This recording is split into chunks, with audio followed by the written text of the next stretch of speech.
समय हुड्डा साहब की सरकार थी और बाबूजी मेयर थे, महेंद्र प्रताप जी मिनिस्टर थे, तो उस समय पर इसका एक नक्शा बाबूजी ने मेयर साहब ने बनवाया था। सारा प्रॉपर सिस्टम था। ये सारी दुकानें रीअलॉट हुई हैं, पुरानी दुकानें गवर्नमेंट ने रिज्यूम कर ली थी और ये सारी लैंड को रिहेबिलिटेशन की ज़मीन थी, निगम को हैंड ओवर किया गया। उसके बाद बाबूजी ने जो इसका मैप बनवाया था, जिसमें 1500 गाड़ियों की मल्टीप्लेक्स पार्किंग का प्रोविजन दिया था, -2 +2 ग्राउंड के अलावा। तो इस सरकार के बदलने के बाद और ये सारे पेपर्स ऑन रिकॉर्ड थे, ये सारी की सारी चीज़ें जब सरकार बदली उस सारी की सारी प्लानिंग को ख़त्म कर दिया गया। और जिस समय हुड्डा साहब की सरकार थी उस समय जो दुकानों का साइज़ था वो 12 बाय 20 का साइज़ था, फ्रंट 12 का, डेप्थ उसकी 20 की। और जब सरकार बदली तो इन दुकानों का साइज़ 8 बाय 15 कर दिया गया। पार्किंग भी खाई गई, दुकानों का साइज़ भी ख़त्म कर दिया गया। इस सरकार की ये उपलब्धि सबसे ज़्यादा रही है कि एक पॉश मार्केट को फड़ी वाली मार्केट में कन्वर्ट कर दिया। ये कितनी इसमें शॉप्स कितनी है? शॉप थी 115 शॉप थी पहला हुड्डा साहब के टाइम, लेकिन बीजेपी की सरकार आई तो तभी इसकी दुकानें कर दी 350 पौने 400। हमारी एक समस्या है, यहाँ पर एक मंडी में दुकानें हुआ करती थी, पुरानी सब्जी मंडी। ये पुरानी सब्जी मंडी को तोड़ के दुकानें अलॉट हो गई। ये दुकानें आज भी पोजीशन लेटर पे चल रही हैं, इनकी कोई कन्वेंस डीड, कोई रजिस्ट्री, कुछ भी होने का कब से कब का कितना टाइम हो गया? बहुत टाइम पुराना मुद्दा है जी। ना उसको आपको मालिक बना रहे हैं, ना पार्किंग और फिर किस बात की ऑथराइजेशन? ऑथराइज मार्केट में पार्किंग ही नहीं है। सिविक इंफ्रास्ट्रक्चर के बिना ज़्यादा दुकान का नंबर बढ़ाने का। रविंद्र, सबसे ज़रूरी है जो यहाँ सेफ्टी है, जो पार्किंग की हम बात कर रहे हैं, इसलिए ज़रूरी। जैसे आग लग गई, देखो कितना नुकसान हुआ इनका बेचारे।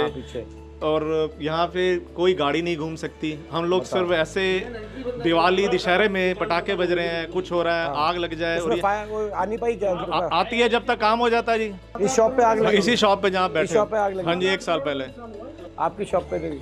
हाँ जी। बड़ा भाई अफसोस हुआ। 58 साल पुरानी दुकान हमारी तोड़ दी गई और हमारे को फर्जी घोषित किया गया और हमारे को आज तक एक दुकान नहीं मिली। पूरा शहर जानता है मेरे पिताजी को कि यहाँ हमने दुकान चालू करी थी 58 साल पहले। यहाँ जो भी रजिस्ट्री होती है फ्लोर्स की, 1,25,000 रुपये रिश्वत दोगे तो रजिस्ट्री होगी, अदरवाइज आपकी रजिस्ट्री नहीं होगी। उसके बाद यहाँ एक प्रॉपर्टी आईडी का और मुद्दा हो गया।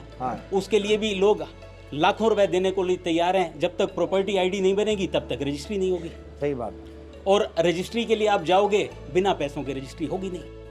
रेवेन्यू आना है सरकार को, इनको रेवेन्यू नहीं चाहिए, इनको सिर्फ रिश्वत चाहिए। 2011 में भूपेंद्र सिंह हुड्डा जी ने, हम लोग हरियाणा भवन गए और एक विद इन 15 मिनट्स के अंदर उन्होंने सारी चीज़, महेंद्र प्रताप जी ने और इनकी टीम ने जो है उनको सब ब्रीफ में बताया और विद इन 15 मिनट्स के अंदर उन्होंने उसको डिसीजन लिया कि इसको जो है हम 2 रेट्स में उन्होंने किया था रोड के साइज वाइज, एक 1500 रुपये और एक 2000 रुपये।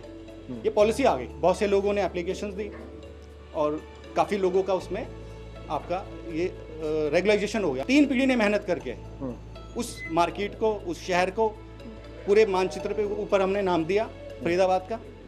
और आज इसका स्टेटस क्या है? फिर 2014 में इनकी गवर्नमेंट आते ही उस पॉलिसी को टेक्निकली अड़ा के कुछ पत्रकार हैं, उन्होंने डाला कि जी इसको CLUI रेगुलाइज कर रहे हैं आप, तो इस मार्केट में आपका लैट्रिन, बाथरूम, पार्किंग और जो सुविधाएं नहीं हैं, तो इसलिए इसको हम CLU इसकी नहीं कर सकते या इसको रेगुलाइज नहीं कर सकते। प्रॉपर्टी टैक्स जो है वो आप कमर्शियल ले रहे हैं, बिजली का कमर्शियल ले रहे हैं, उसका लोड जो सेंक्शन कर रहे हैं वो भी कमर्शियल कर रहे हैं। तो अभी क्या स्टेटस है? जो सफ़र कर रहा है पूरा शहर कर रहा है और उसमें जो मौज ले रहे हैं वो गिनती के अधिकारी, पॉलिटिशियंस और न्यूज़ वाले। मतलब मैं 10, 20, 50 लोगों को कह रहा हूँ, सफ़र कर रहे हैं 50,000 से ज़्यादा लोग। तो ये है पॉलिसी और ये सिस्टम। अभी रेट जो है 15,000 रुपये का रेट। तो आप तो 1500 बता रहे थे हमारी गवर्नमेंट के टाइम। 1200 रुपये था, 1200 आपकी 1200। तो फिर क्या, अब क्या फिर ये 15,000 कैसे हो गया? गवर्नमेंट है सर, उसने उसको लगा कि जी रेट रिवाइज हो गए तो इसको 15,000 रुपये देना चाहिए। मगर ये रेट, ये तो पहले से, मतलब ये कोई आज थोड़ी नए थोड़ी है, कोई नया का तो चलो रेट आज का देखो, इनमें से कोई नया तो नहीं है ना? नहीं, मैंने आपसे कहा 3 पीढ़ी। अब 77 साल जो सीढ़ी 77 साल पहले डली हुई थी 4 इंची की लाइन, वो 77 साल में आप भी समझ सकते हैं वो 2 या 1.5 रह गई होगी। आपने 4 फ्लोर अलॉट कर दिए, हर फ्लोर की रजिस्ट्री होती है, रजिस्ट्री के पैसे देते हैं, अंडर टेबल पैसे देते हैं लोग। आज आने का ना हमारा मकसद यही है, देखो यात्रा करके चले जाते हैं, लेकिन अगर असली समस्या ही नहीं समझ में आए तो उसका समाधान कि जब तक दिमाग में ना बैठे कोई चीज़। मैं आज हम नहीं, मगर हमारा जो अब ये सारी जो हम जो यात्रा भी कर रहे हैं पूरे स्टेट में, इसका ये है कि भाई जो मेन उस एरिया की जो इश्यूज़ हैं वो हमें पता चले, यही हमारी पार्टी की तरफ से।